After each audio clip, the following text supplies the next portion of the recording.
All right.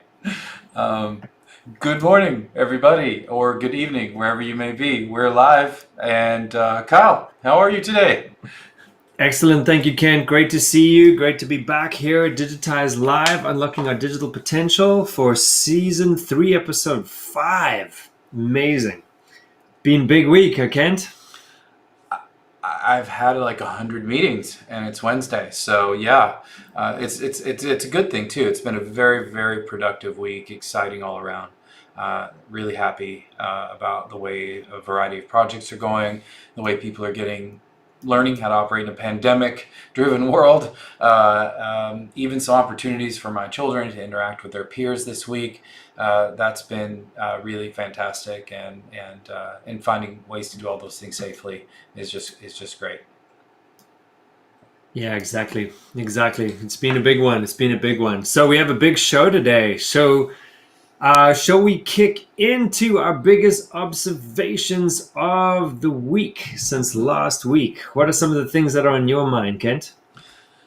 Well, first and foremost, if Kyle's looking a little bit Minecrafty today, we're not sure what's going on with his video feed. He's kind of Oh, going here we up and go. down between 1080p and about 0p. So, but we can hear you, Kyle. So just, they always say that the audio is the most important thing. So just keep on talking and we'll be fine.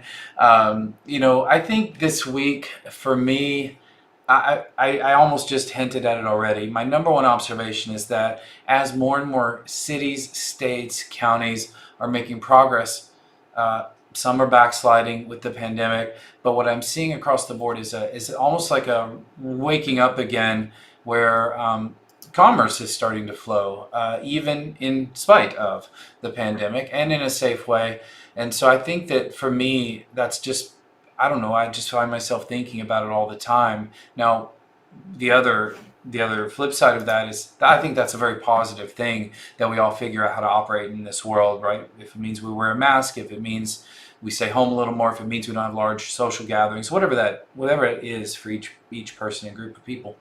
But the flip side is when you watch the news, prepare to be depressed.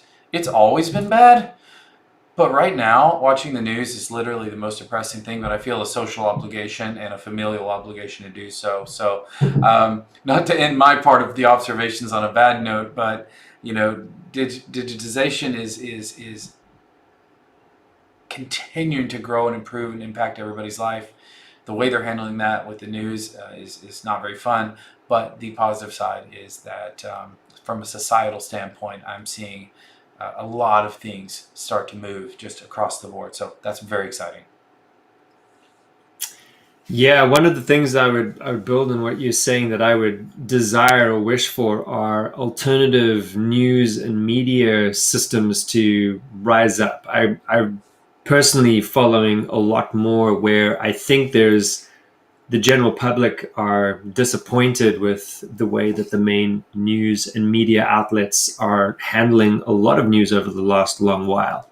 We've always known that there's been something around different narratives being sort of pushed. It reminds me of that, I think it was a year ago or maybe a little longer, where they showed a almost like this tiling system, like a Zoom call, a tiling system of around 100 and something different news networks, all at different times of the week, saying exactly the same script, exactly the Oh, same thing that news right. presenters were reading out. Which when you look at that and you hear it, you're like, okay, so how is it that everybody's covering exactly the same thing word for word? So what I'm noticing that there is an uprising of good news networks and putting us in other news networks that are coming up through social and through YouTube and different platforms to be able to start spreading different information and just other stories that will sometimes otherwise not get any recognition, which I think is very very important. But my observations for this week are in an interesting spectrum because there's the piece of handling the problems, the systemic problems in real time, like news or looking for vaccines, and seeing the progression that a lot more people have been using technology and the digitization of using AI to work through molecule processing to understand different variants of vaccines that could come up. That's a super fascinating thing. I saw Johnson & Johnson's just released something. There's a whole bunch of different companies, and especially around the world, different places that are starting to say that they are figuring some things out. Then on the extreme side, especially because I feel like my focus has been a lot more on mental and physical, like the body, the bio side of the digitization, how we are digitizing our bodies. I saw that this week there was a launch of a bionic eye. There's also a whole bunch more 3D printed chips that are now being tested to be implanted into a human to upload or to connect to what's going on inside of our brains, as well as even further advancements that we can now overcome muscular issues or skeletal issues or nervous system issues. So fascinating, these different spectrums where we're just trying to manage the system that we've always had, and that there's some sort of transparency and change happening. And then on the other side, we're progressing to launching things towards space, and we're going into these deep uses of digitizations of technologies in order to advance the health and well-being and elevate life conditions for more human beings. So this week, in my perspective, has been another one of those massive leaps, just of what's being making the news. So a couple of observations from my side.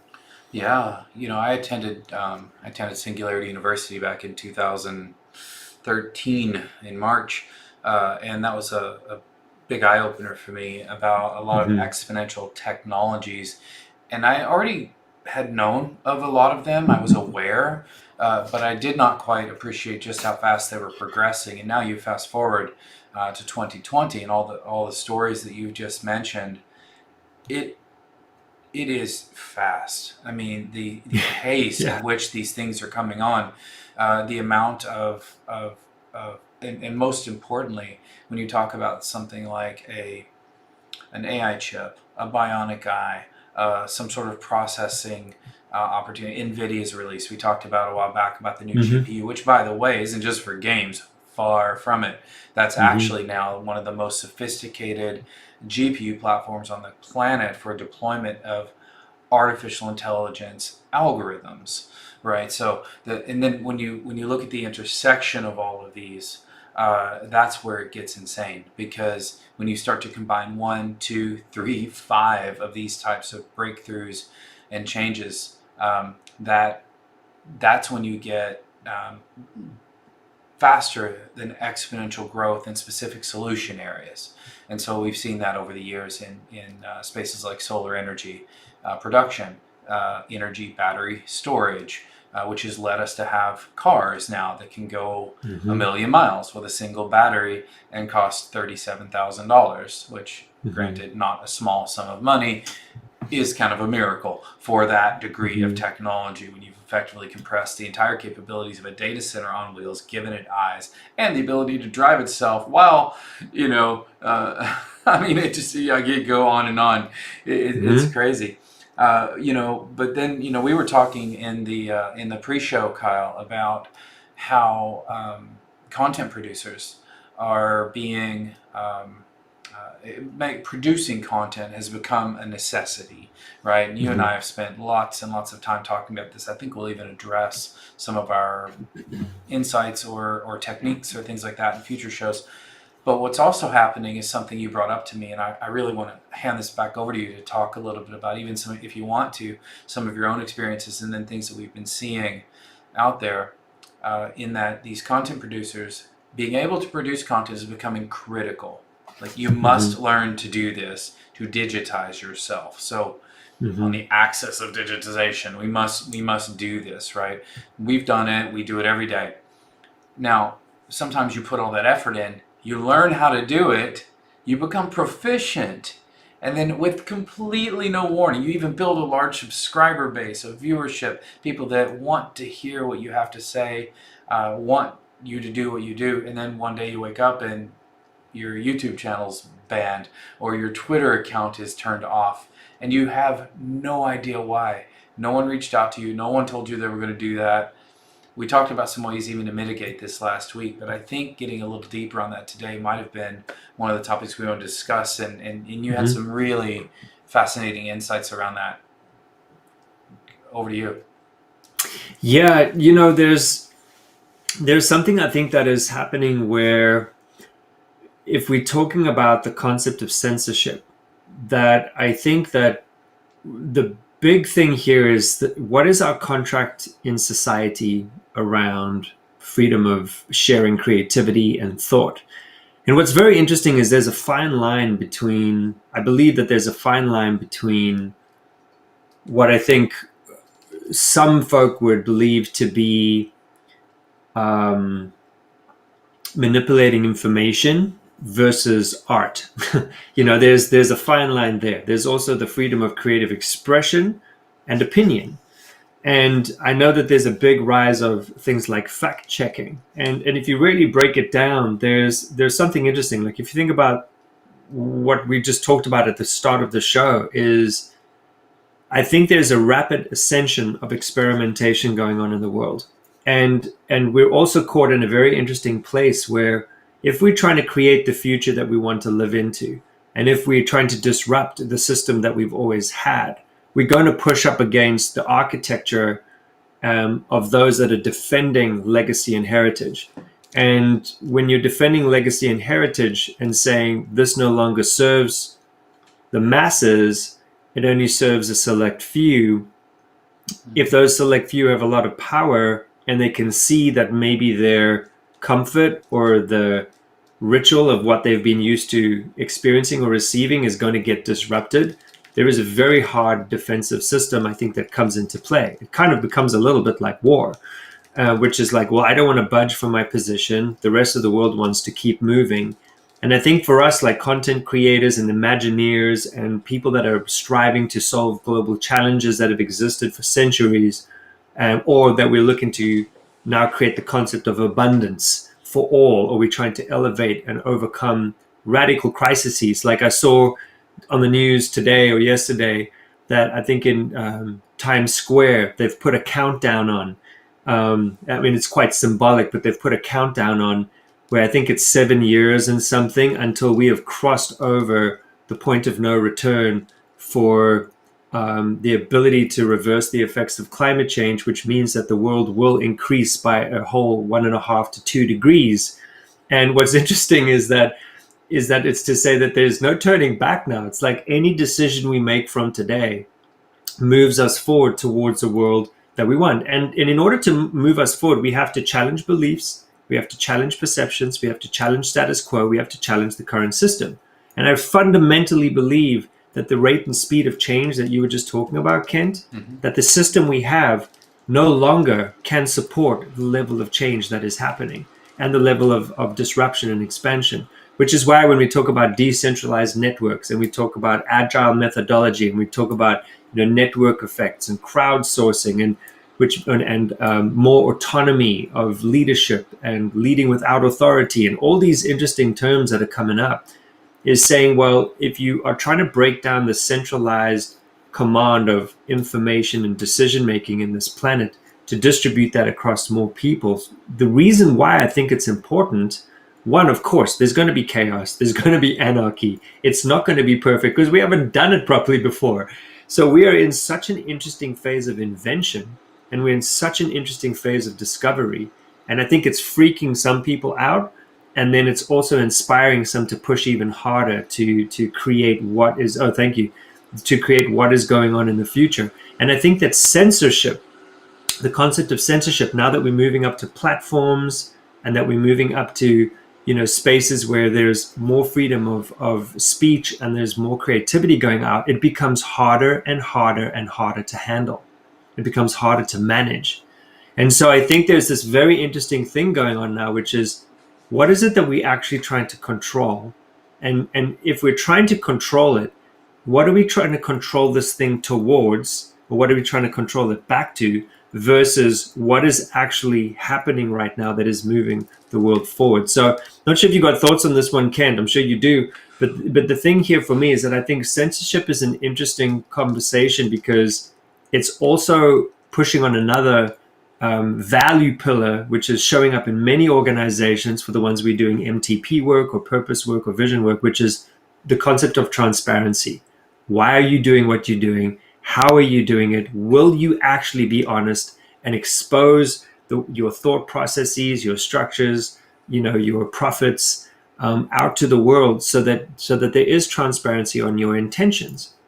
And I think that when it comes to content creation, I think there are more people that are getting transparent with their opinions and voices, and so that conflicts with an old paradigm model of like, no, decisions and power have to come from a centralized place. So I'll pause there and flip it back to you. Just any thoughts on that? That I'm going to go back to something you were talking about, the architecture, the infrastructure. When you collide with that old model, there's a number of names that you've given it there. One of the other ones, and one of the ones I like, because we've actually, I've been involved in an organization over the last few years called OpenEXO, that's coming up with ways to shift that mindset. Your work at Be Courageous, Kyle, has a lot of tools and techniques for shifting that mindset, driving people to change their mindset. What we call it in the EXO model is the organizational immune system, and we liken it to sort of a body's immune system. I think, the immune system is an interesting thing. You would die without it. If your immune system is not functioning, it's autoimmune disease and you die eventually, right? So that's terrible. In organizational immune systems, you actually have a choice of how you program your immune system. You can consciously choose, culturally, from a mindset perspective, to have an immune system that responds to the.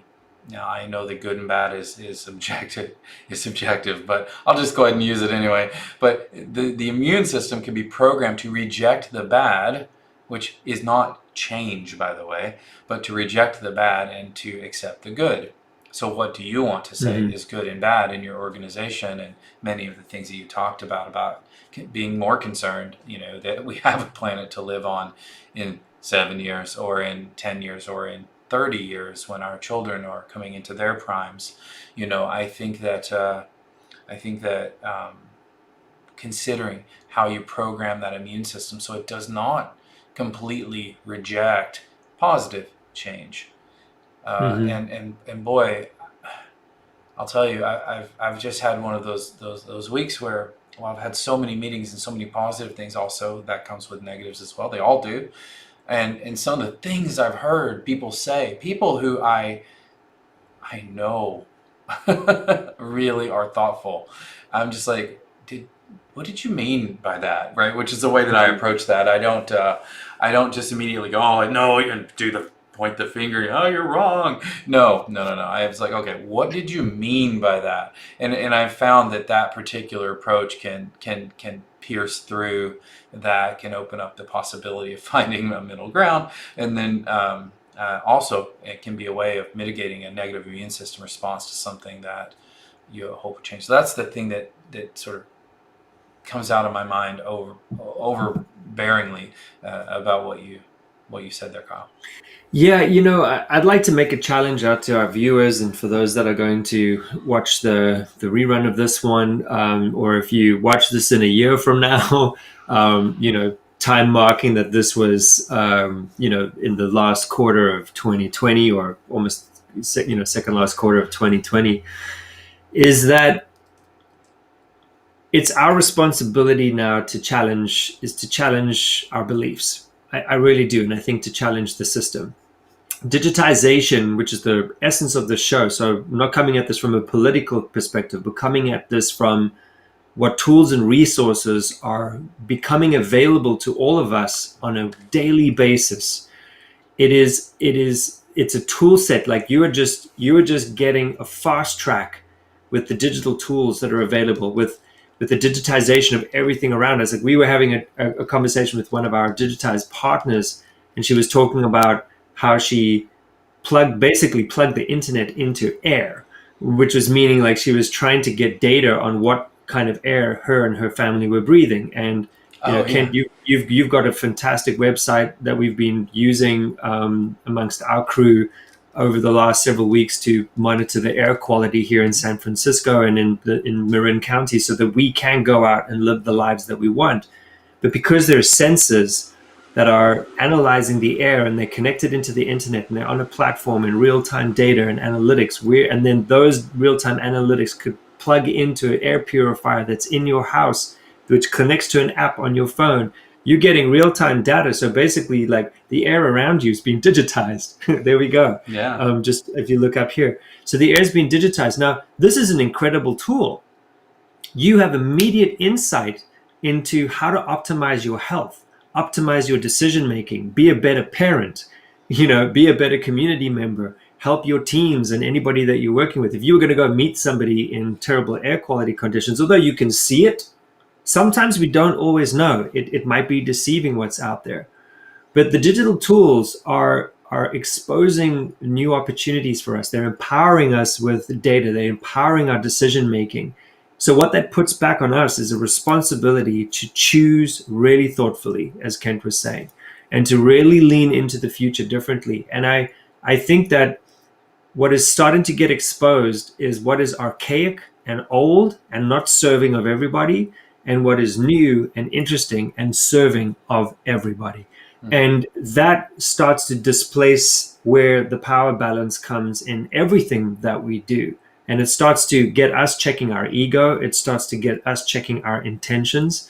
And I think just the concept of censorship in general is also an interesting thing to take on for ourselves. Is where do you feel like you're being censored, or where are you censoring, or where are you even censoring your own creativity and your own thoughts and your own ideas because of our views of the future that are being filtered through our views of the past.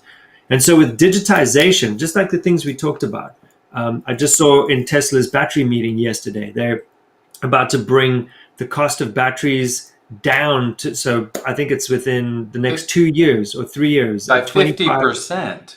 By 50% within 2 years. Isn't that crazy? So now for anybody that wants to drive an electric vehicle, you're going to probably pay 20 to 25 grand for a car on a Tesla level, which is a very cool car, because what was it, just a couple years ago, that same car is over $100,000. But they're also like advancing and pushing to make the choices and the tools available to us to make the right choices. And so the challenge to you in all of that is keep researching, keep looking, keep exploring, and really start to build a relationship with the digitization of your life, with the digitization of your business, and take a risk, lean in, lean into choosing something that is going to empower yourself and other people. And if you feel like you're being blocked on any level, find another way around. Don't just stop or quit. Like really find another way around, because this show is about unlocking your digital potential. And as much as we get into tools and tactics, we also want to work on your mindset, because your mindset is what is going to help you to actually embrace half of the things that we're saying. Any thoughts on that, Ken? I'm going to take that as an opportunity to segue to the tools and tactics. There we go. That was great, Kyle. I really appreciate it. So I surfaced one, and I've been working with this now for about a week. So this is super early to be sharing. I never share anything I don't try. Just if anybody's curious about that, I probably use it on a day-to-day basis, and I've definitely spent time understanding it. And Kyle knows this because I've probably recommended him 1,000 different things to use, but he also knows that if I'm doing that, I've already spent that time, and I like to think it's worth sharing. So here's one that normally I would spend a little more time with, but I'm going to do it anyway. And Kyle, you haven't seen this yet, so welcome to this one. This is called Rome Research. So Kyle was just talking about air quality. I showed the purple air quality map. Our colleague in the Digitized collective, Lena, she showed us a device that she got. And I really wish I had the link or something to share, maybe next time. But it was really cool because it basically is an in-house device that digitizes air. That was kind of the conclusion that Kyle came to on that call we were having on Monday, where she showed us this device and how it works and what it does for her to improve her quality of life when you have intermittent air quality issues in California during fire season. So in this case, though, what are we going to digitize? We're going to digitize your thinking process. And we're going to do it using a pretty classic technology, and that's called hyperlinking. And this particular tool has just taken a very, very different approach to building a set of notes that have what they call two-way links or hyperlinks. And when you create a note, and I'm not going to show my live notes this week, but when you create a note like this, this one you see here, you can see this is a sample. This has nothing to do with any of us personally, but let me see if I can actually do this. What did I do? Okay, hang on. I gotta shrink this. Okay, this will be as good as it gets for a live demo.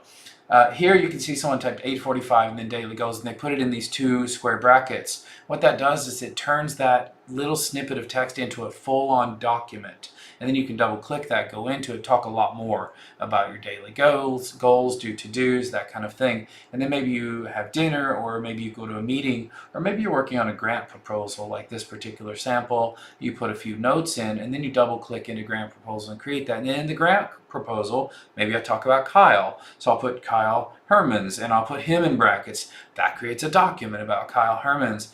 And then what's super cool, and I really want to see if I can even show you this, is it creates a graph database in real time of all of your notes, which each document is a node in the database, and the connections between them that you create with the brackets are the edges in the graph. And I'm totally not finding any decent. Let me try this. Rome research. You got to see this all live, everybody. Examples, and there are so much. There's so much out there on how people are using this tool. And so let me just completely random here. I don't know these people at all, and I don't know. Okay, here's a good one. So this is an example of what that graph looks like. So each of these little circles is a document, and then those hyperlinks that you're creating in the brackets are these, what we call the edges on the graph, or the links between the documents. And it's unbelievable. It's the simplest thing in the world, but what this does is then when you start a new document sometime in the future, and you say something like, I would say like Kyle Hermans, and maybe because I always put brackets around people when I talk about them in my notes, now when I double click on that, I'm going to have a linked list of everything I've ever done with Kyle. Now Evernote has tried to do this for years, but it hasn't quite worked. These folks have cracked it. You know, they've totally figured out the simplest way using 2 old technologies, hyperlinks, and oh my gosh, it went right out of my brain. Markdown is the text language that you're using here. So really just wanted to recommend everybody to go check it out. I'm really enjoying it. I think it's going to cause me to cancel my draft subscription and my Evernote subscription because now I will not go back and try to take I've been using Evernote since 2012. I will not be going back to try to export my Evernote collection and import it into Rome. I don't think that makes any sense. But I will probably not resubscribe to the enterprise version of Evernote in this particular case. And this is just one of the things I use Evernote for is to clip internet. It's like because I generally have a lot of tabs open all the time. So what I do is if it's something that I know is open for a while and it's something I'm still researching, I will clip it into Evernote and save it as a link. Does this do something similar? Is that like a note-taking thing that you can? Yes. So you can, like, if you come across something, a feature, or you come across something, and I think what I love about what you're showing here is that you can then maybe link that to a particular bucket of area that you're researching. Oh, if it's around, new breakthrough ways to design webs, or new interesting, breakthroughs in technology. Yep. You could actually kind of keep that running list around it. That's exactly correct. So the right thing. It's almost like building a thesis. You would almost think what that ends up doing is it becomes like a pretty cool thesis tool. You know what I'm saying? Like for kids or people, if you have a thesis you have to write and you have to back it up with research, that's a very interesting thing that would actually triangulate all of your notes. Bingo. So they call it Rome. It's called Rome Research. You nailed it. That's exactly what it's made for. That's exactly right. And so I've just been doing a little clicking around, showing you different researches. The best thing to do is there's a funny hashtag called Rome Cult, because apparently when people get into this, they really get into this. But again, I advocate trying new things and testing these tools for yourself, see what works. It's not the cheapest tool I've used for this purpose, but I'm not that concerned about that. What I am concerned about is having a tool that really, really works. And in this case, as a quick reminder, what I'm talking about digitizing is your actual thought process, the thinking you do. That's what's being digitized here. And Rome just gives you an opportunity to collect that. And because our minds operate in an associative manner anyway, this is how a brain works. Rome is effectively trying to mirror that process and give you an external graph database of the associations in your mind. And if you look at a mind map, it's a similar tool. And remember, we did the mind map demonstration inside Miro, That's right? So you could see all this stuff working together. So that's the thing today that I pulled and plucked from my world of testing and tools and tips. Definitely hope people check it out. And if you do check it out, let us know how that goes for you. Please don't forget that we are sharing all of this. We do all this because we want to, and because we can, and because we're content creators. So on YouTube, especially, if you want to click that like button, as a show I watched called Epic Gardening, he says cultivate that like button. I think that's funny. We need a version of that for our like button, Kyle. And then digitize that like button. I was about to say, digitize that like button. Just automate it for yourself, And we're trying to do better about pre-scheduling and show notes. And man, we're so busy right now. But this is truly a live show. It's every single Wednesday at 10:30 a.m. Pacific, and that's where it is. So you can count on us being here. And Kyle, what do you think? Do we have any idea what we're going to talk about yet in episode 6, season 3? Yeah, I think we were discussing having live guests come and join us. We are just matching schedules to make sure that the guests that we want to bring on, who are folk who are pioneering in the areas of digitization or have had very successful digital transformations in their personal lives and their business lives, that we want to start bringing those real case studies and stories and real people to bring to life all the things we've been saying in season 1 and 2, but in real time as well. So we're looking at that and starting to bring in some live guests. Otherwise, next week we'll also be going deep on a specific topic, exposing some new great technologies, bringing you updates on current technologies and how they're getting more efficient. So think of those as our hack moments as well, how to hack this so that you can fast track yourself to better digitization. But other than that, one other thing to remind you of is please get yourselves over to Digitized Live. For anybody that is looking to brainstorm their way into digitizing themselves or their business, we have a free resource there for you. You can sign up. It is called the Digitization Roadmap. And for the first person, if you tag season 3, episode 5, you will also get a free hour of consulting with myself and Kent to be able to help you unlock your digital potential. So keep signing up, keep sending in those things. Please keep watching. Please, if you see something here that's really resonated with you, get in touch. Tell us the 1, 2, 3 things that you've learned from these programs that you're watching. It always helps us to understand what you're connecting to, what you're resonating with, where your challenges are, where your breakthroughs are. It's super helpful for us. And you'll also get to be featured on the show if you leave a comment and or if you leave a little story. We'd love to highlight that for our other viewers. But other than that, we are just going into an exponentially fast world for the rest of this week, and we will see you again next week in a completely different future than it was this week. I fully digitized you here, Kyle, and duplicated you, so Awesome. I'm not even going to have you log in next week. I'm good. Oh, look at that. I'll talk to myself. Hey, Kyle, how are you, Kyle? Great, Kyle. All right. It looks like Kyle's eating. It looks like I'm eating my own head. All right. Is that what happened? No. All right. Thanks. All right. Thanks, Kyle. I just got bigger. Yeah. All right, everybody. Awesome. Have a wonderful rest of your day wherever you are. Talk to us on our many channels, and we can't wait to do it again next week. Thank you so much.